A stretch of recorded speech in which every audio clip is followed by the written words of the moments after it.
Honorable Lahar Singh Shirosia. You have 15 minutes. कितना sir? 15. सभापति जी, आपका बहुत बहुत धन्यवाद और मेरी पार्टी के नेतृत्व का भी मुझे इस बहुत महत्वपूर्ण बिल पर बोलने का मौका दिया है। सभापति जी, उपसभापति आप जो वहाँ विराजमान हैं, ये मेरे लिए और भी संतोष का विषय है, क्योंकि आसाम जिसको ये परिभाषा करने की बात कर रहे हैं कि घुसपैठिया क्या होता है, शरणार्थी क्या होता है, तो घुसपैठियों का आतंक आपने खूब भुगता है और वर्षों वर्षों से आप उनके घुसपैठियों के दबाव में, उनके असामाजिक कार्यों के दबाव में आसाम रहा है और आपने उन घुसपैठियों के खिलाफ आपने कई वर्षों पहले आपने आंदोलन किया था। घुसपैठिया क्या होता है, शरणार्थी क्या होता है। आदरणीय सभापति जी, मैं सभापति जी कम कोई चेयरमैन साहब ही हैं, तो अपने इंडी गठबंधन और कांग्रेस ने अपने चरित्र के अनुसार ही, उनकी सोच के अनुसार ही उन्होंने हमारे एक आदरणीय नेता को वहां से इनिशिएट करने के लिए कहा था। उन्होंने बड़े काफी विस्तार से बातें कही, बहुत विस्तार से मैंने भी ये पूरा पढ़ा हुआ है। मैं उनकी बातों का जवाब देने का हमारा आदरणीय मंत्री जी देंगे, मैं उनका अधिकार है ये। लेकिन एक बात जो उन्होंने कही कि क्या इमिग्रेंट्स जानवर हैं क्या, या इस तरह की बात उन्होंने कही, उनकी तुलना जानवरों से की। आदरणीय उपसभापति जी, मैं सदन को भी बताना चाहूंगा और आपके माध्यम से देश को भी बताना चाहूंगा कि जानवर में और घुसपैठियों में बहुत फर्क है। जानवर आपको दूध देता है, कई बात करता है और फिर आपके लिए भोजन भी बनता है। घुसपैठी आकर के आतंकवाद नहीं फैलाते हैं, ड्रग का व्यापार नहीं करते हैं और बलात्कार जैसे घटनाओं में संलिप्त नहीं होते हैं और सैफ अली खान जैसे के घर में घुस करके उनको मारने की कोशिश नहीं करते हैं। मैं जो ये बॉलीवुड से जुड़े हुए लोग जो यहाँ बैठे हैं, मैं उनको बताना चाहूंगा कि ये वो घुसपैठियां हैं, आप समझ लें। और उनके आधार कार्ड होते हैं। कर्नाटक में आदरणीय उपसभापति जी, कर्नाटक हमने भुगता है कि वहां पर ये वहां की आके इमिग्रेंट्स आके इलीगल और वहां आधार कार्ड बना लेते हैं, किराए पे मकान ले लेते हैं, व्यापार करने लगते हैं, जीएसटी करते हैं और अनेक तरह की असामाजिक कार्यों में वो संलिप्त रहते हैं। ये आदरणीय सभापति जी, मैं अब इस सरकार को मैं बहुत बहुत बधाई देना चाहता हूं कि ये बिल जो बहुत पहले आ जाना चाहिए था, ये बिल आज लाए हैं और 4 कॉलोनियल जो जमाने के जो कानून चलते आ रहे हैं उनको एकीकरण करके एक कानून बनाया है। और देश की सुरक्षा हमारे आदरणीय प्रधानमंत्री जी के लिए हमेशा प्राइम विषय रहा है। और आज जब ये और कांग्रेस और उनके साथी हमेशा वोट बैंक की राजनीति ही करते रहे, हर किसी को मुस्लिम की दृष्टि से ही देखते रहे। मैं आपको बताना चाहूंगा, जब 1970 की वार हुई थी, उसमें कई बांग्लादेशी आकर के आसाम और बंगाल में बस गए थे। पूरा उनका जो ये अपने जो बार बार बात करते हैं डिलिमिटेशन की, तो कांग्रेस और आसाम इन घुसपैठियों की वजह से सारा मामला गड़बड़ाया हुआ है। और अब जब इस इमिग्रेशन के इस कानून के अंतर्गत जब नई लिस्ट बनेगी तो कांग्रेस और उनके साथी देखते रह जाएंगे, उस लिस्ट को पढ़ने में उनको वर्षों लग जाएंगे कि अब ये किस तरह की लिस्ट बन रही है और कैसा ये राष्ट्रीय सुरक्षा के अनुसार ये बिल लाया जा रहा है। और ये हमारे जो आदरणीय प्रधानमंत्री जी जो पड़ोसी देशों की जब बात करते हैं और कम्युनिटी की बात करते हैं, तो जहां कोई भी तूफान आया हो, कोई भूकंप आया हो, हमारे प्रधानमंत्री तुरंत हमारे पड़ोसी देशों के सहायता के लिए आगे बढ़ते हैं।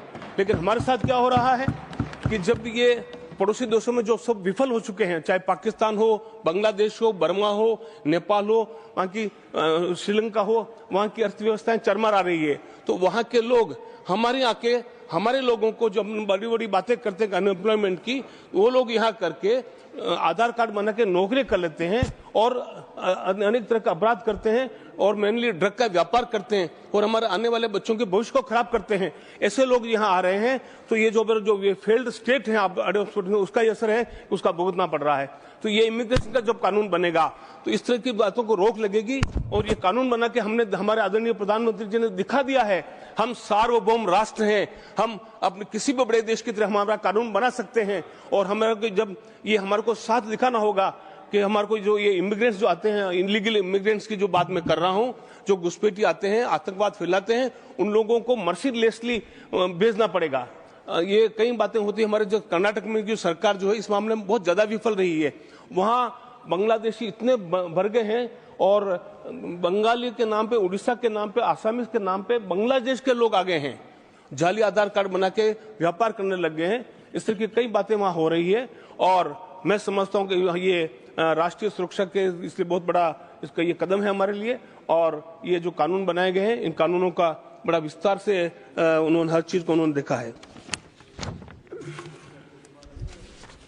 और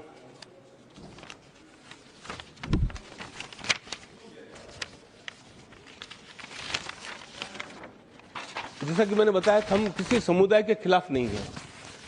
कोई आज ये बांग्लादेश में जो कुछ हुआ है, वहां कई हिंदू लोगों को शरणार्थी बनना पड़ा है, हम उनके खिलाफ नहीं। और उसी के लिए एनआरसी लाए हैं और इसी के लिए हमारा जो ये कानून आ रहे हैं कि और एनआरसी बनेगी तो उसमें हाँ, उन लोगों को जरूर डर लग रहा है जो कई वर्षों से अनैतिक काम करते हुए विदेशी आके के यहाँ बस गए हैं, उन लोगों को डर लग रहा है। उन लोगों को इमिग्रेशन ऑफिसर से डर लगता है, उनकी अपील नहीं होगी, उनकी अपील होनी भी नहीं चाहिए, क्योंकि ये सरकार जो कानून बनाए हैं और ये तीसरी बार चुनी हुई सरकार है। इस सरकार के अधिकारियों ने और सरकार ने पूरी चर्चा करके, पूरा अपना दिमाग लगा करके राष्ट्रीय सुरक्षा को और मानवता को दृष्टिकोण को ध्यान में रखते हुए, क्योंकि मानवीय दृष्टिकोण के बारे में हमारे पर कोई आरोप नहीं लगाया जा सकता। जैसा हमारा आदरणीय प्रधानमंत्री जी के नेतृत्व में जब भी कहाँ कोई विपदा आई हो, कहीं हो, तो उसमें हम आगे बढ़ बढ़कर हमने सहायता की है, तो ये आरोप नहीं लगाया जा सकता। और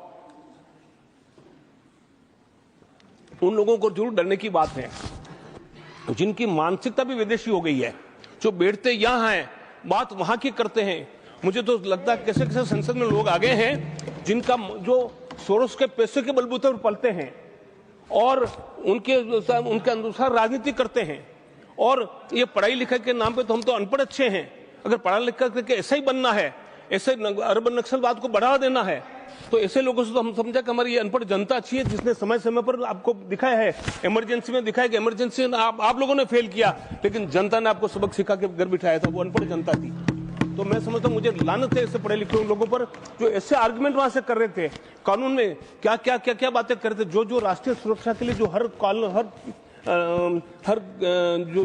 क्लास है वो बहुत महत्वपूर्ण है, उस बात को ये झूठा ठहरा रहे थे। मैं समझता हूँ कि इन लोगों का जब ये कोर्ट में खड़े होते हैं, इनका ये कंपल्सन हो जाता है कि मर्डर करने वालों को भी, रेप करने वालों को भी कैसे बचाया जाए, उसके लिए कितना कितना बढ़िया कानून बताया जाए, कितना तर्क दिया जाए। लेकिन आज अब देश की सुरक्षा के लिए, देश की सुरक्षा के नाम पर जो बिल लाया जा रहा है, उसमें अपनी इन कानूनों की बारी को पकड़ पकड़ के आलोचना करने का ये कोई यह कोर्ट नहीं है, यह देश की सुरक्षा का सवाल है। तो मुझे बड़ा दुख होता है कि ऐसे लोग जो हैं वो जो मैं तो मेरी कर्मभूमि कर्नाटक है, राजस्थान जन्मभूमि है, तो मैं तो कर्नाटक से आया हूँ। लोग राजस्थान के कहाँ से, दिल्ली कर्मभूमि और हिमाचल तेलंगाना कहाँ से आकर यहाँ बैठ करके ज्ञान बांटते हैं और ऐसी बातें करते हैं जो हमारी निष्ठा पर आरोप लगाते हैं, हमारी सरकार की निष्ठा पर आरोप लगाते हैं और ये इसकी बात करते हैं, देश की एकता की बात करते हैं। मैं समझता हूँ कि पूरा देश साथ देख रहा है और ये बिल जो आ रहा है, मैं समझता हूँ कि अगर इनको अपने पाप धोना है सबको, तो इस बिल का पूरा समर्थन करना चाहिए और सर्वसम्मति और अपने कम से कम इस कलम को मिटा दें, नहीं तो देश आपको माफ नहीं करेगा। और मैं पुनः आपसे हमारे प्रधानमंत्री जी को और उनकी सरकार को पुनः बधाई देता हूँ कि इतना महत्वपूर्ण बिल वो लाए हैं और उन्होंने ये दिखा दिया कि उनके लिए, आदरणीय प्रधानमंत्री मोदी जी के लिए देश की सुरक्षा ही सर्वोपरि है, देश के नागरिकों की सुरक्षा सर्वोपरि है और साथ ही साथ देश का विकास विकसित करना ही उनका सर्वोपरि, उनका भावना है, संकल्प है। तो उसके लिए उनको इसलिए बिल आया है और मैं समझता हूँ जब ये घुसपैठियों का और इनका जब आतंक खत्म होगा और इन दोषों को इलीगली निकाला जाएगा। और मैं और सरकार से अपील करना चाहता हूं कि अर्बन नक्सल जैसे लोगों पर जो कभी कभी सदन में भी आ जाते हैं, इन लोगों पर भी कोई कड़ी कार्रवाई करनी चाहिए। और कांग्रेस में तो ऐसे भरे पड़े हैं, भारत जोड़ो यात्रा के दौरान अर्बन नक्सल्स उनके साथ साथ यात्रा कर रहे थे, उनको आइडेंटिफाई करना चाहिए। मैंने इसमें कर्नाटक सरकार को और महाराष्ट्र सरकार को लिख के भी दिया उनके नाम के साथ में।